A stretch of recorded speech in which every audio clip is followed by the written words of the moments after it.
2:47 a.m. Your face stopped reacting a while ago. Your thumb didn't. It keeps moving. Endless scroll, short videos, perfect bodies, artificial laughter, edited lives. Everything passes. Nothing stays. You're not tired enough to sleep, not hungry enough to eat. But something is missing. And it's not subtle. It's physical, like a hollow space under the ribs. It's strange when you think about it. Never in human history has it been this easy to access people, to see them naked, to hear their voices, to follow their routines, to witness their entire existence through a screen. And yet, when the night settles in, you feel a kind of absence that doesn't make sense, as if something essential was promised and quietly never delivered. During the day, everything looks functional. Workout done, water intake checked, some productivity, a few messages, some light conversations, presence everywhere. On paper, life is stable. But when the noise fades, what's left doesn't match the number of followers or the hours spent online. And this is where the discomfort begins. A generation that drinks less, loses control less, plans better, takes care of the body, talks openly about mental health, and at the same time, cancels plans, avoids eye contact, postpones real encounters, escapes conversations that don't fit inside a screen. The data doesn't ask for permission anymore. It just states it. Less sex, fewer relationships, less real-world social life. Not because desire disappeared, because something else replaced it. A quiet anesthesia. Desire is still there, but it no longer knows where to go in the real world. Instead, it gets redirected. Porn without rejection, validation without effort, attention without commitment, everything immediate, everything available, everything empty a few minutes later. There's a detail most people avoid facing. The easier it becomes to simulate intimacy, the harder it becomes to experience it. And that changes everything. It changes how you look at someone, how much courage it takes to approach, even what your brain recognizes as reward. Going out feels heavy, talking feels risky, feeling something real feels excessive. And then the question stops being abstract. How does a generation that can reach anyone, anywhere, anytime, end the day with no one to call? This isn't about sex. It's not about morality. It's about a silent trade happening in plain sight. Real experiences, exchanged for easier digital versions. And once that trade becomes habit, life doesn't stop. It just stops happening. There was a time when chaos was part of the experience. Now it's something to avoid. Less alcohol, less drugs, fewer reckless nights. Objectively, it looks like progress. And in many ways, it is. People take care of themselves more. They think long-term. They avoid self-destruction as a form of belonging. That deserves recognition. But something else disappeared alongside the excess. Unplanned nights, accidental conversations, encounters that weren't optimized, filtered, or scheduled. Life used to happen in the spaces where control broke down. Now everything is controlled, measured, filtered, predictable, safer, but thinner.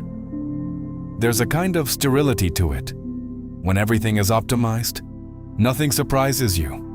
When nothing surprises you, nothing marks you. Days start to look identical.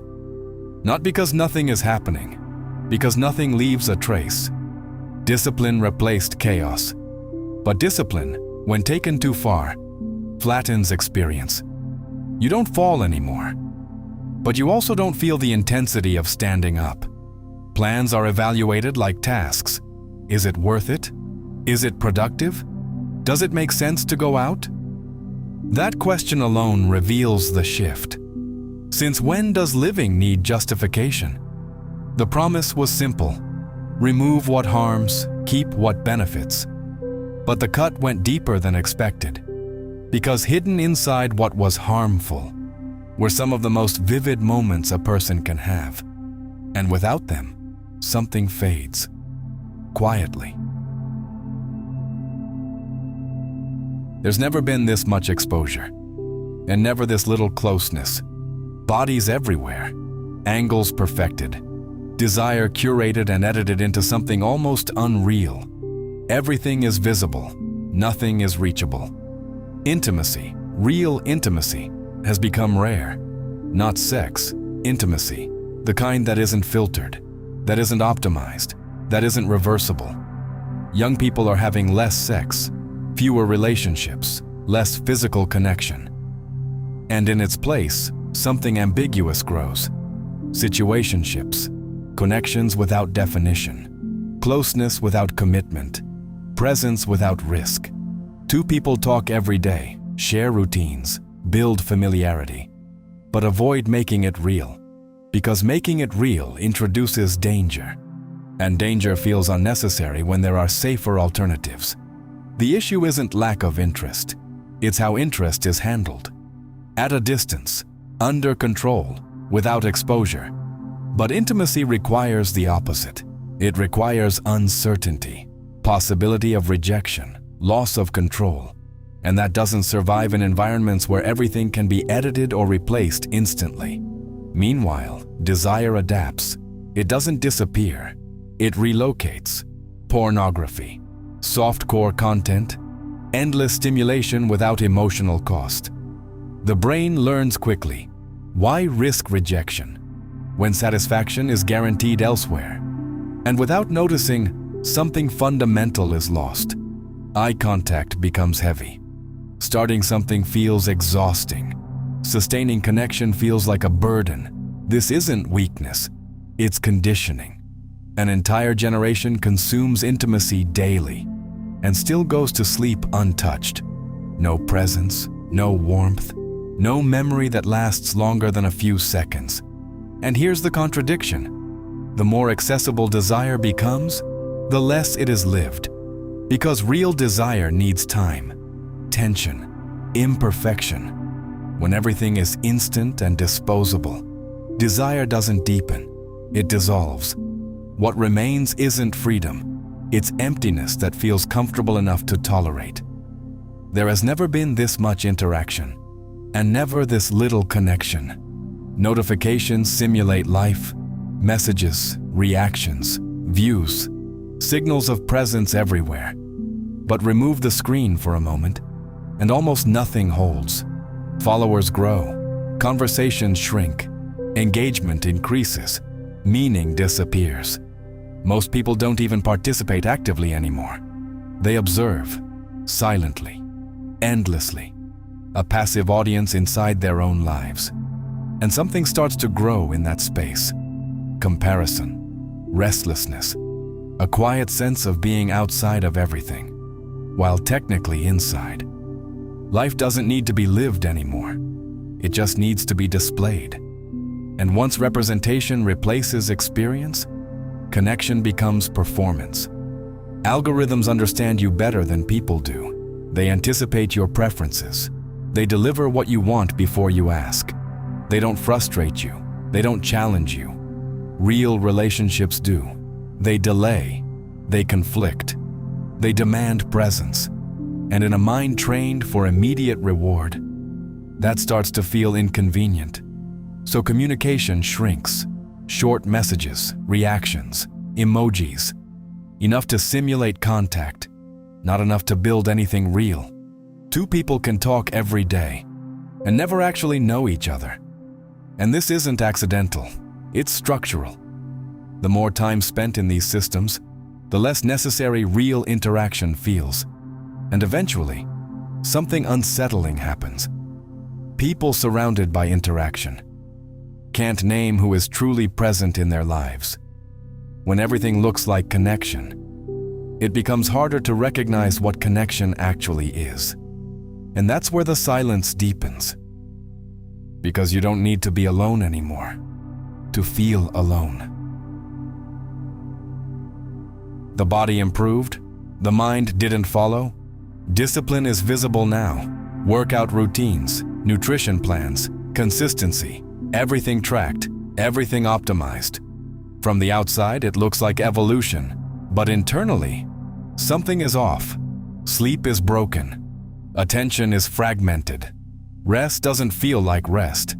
The body performs, the mind never stops. Care shifted from well-being to performance. You don't train to feel good. You train to validate yourself. The body becomes a project, always incomplete, always behind someone else. And comparison keeps the cycle alive. Effort isn't the problem. The reason behind it is when life is organized to look right, instead of feel right, alignment breaks. Moments get replaced by records. Experiences get replaced by outcomes. Everything functions. Nothing resonates. Biology catches up eventually. Lack of sleep affects mood. Constant stimulation prevents recovery. The nervous system stays active when it should shut down. And the result is predictable: a strong body, a saturated mind. There's irony here. People talk more about self-care than ever, measure progress more than ever, adjust behavior more than ever. And still, something essential doesn't improve, because physical strength doesn't fill emotional emptiness, and discipline, without meaning, becomes a structured form of exhaustion. This kind of loneliness doesn't announce itself. It blends in. Your schedule is full. Your phone is active. Faces are familiar. Everything suggests company, until presence becomes necessary. That's when the absence reveals itself. Not a lack of people, a lack of depth. Connections too light to hold weight, too fragile to survive silence. Studies call it an epidemic, not just being alone, but losing the ability to form bonds that endure discomfort. Because real bonds require friction, and friction has been systematically removed, replaced with speed, efficiency, control. But life doesn't operate under those rules. It delays, it contradicts, it resists. That's where meaning comes from. When every discomfort becomes a reason to withdraw, what remains isn't peace, it's emptiness, organized, functional, quiet. Everything looks fine, nothing feels complete. And slowly, something shifts. Less risk, less experience, less presence, more control, more simulation, more distance. Until one day, the question stops being abstract. How did living become optional, and observing become enough? Nothing is missing externally. Access exists, information exists, opportunity exists. What's missing is harder to detect, and much harder to recover. Maybe the problem was never doing less. Maybe it was feeling less. And once feeling less becomes normal, loneliness stops being recognized as a problem. It becomes the background, a constant, a quiet condition where life continues, but no longer happens. You made it this far, and that already says more than you think. Because most people don't sit with discomfort. They scroll past it. They mute it. They replace it with noise. But you stayed. You listened to something most people spend their entire lives avoiding: the silence underneath everything. And maybe some part of this felt familiar. Not in a dramatic way, not in a way you can easily explain, but in that quiet, uncomfortable recognition that something is missing, even when everything looks fine. That's why this space exists. Not to entertain you for a few minutes and disappear, but to give you something that lingers after the video ends. Something that stays with you when the screen goes dark. If any part of this resonated with you, then you're not just watching.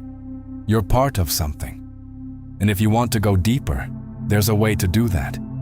You can become a member of the channel. There are already more than 100 exclusive videos there. Content that goes further, darker, more honest than what we can publish publicly. It's a different level of conversation, more direct, more real. Not for everyone, but maybe, not by accident that you're hearing this now.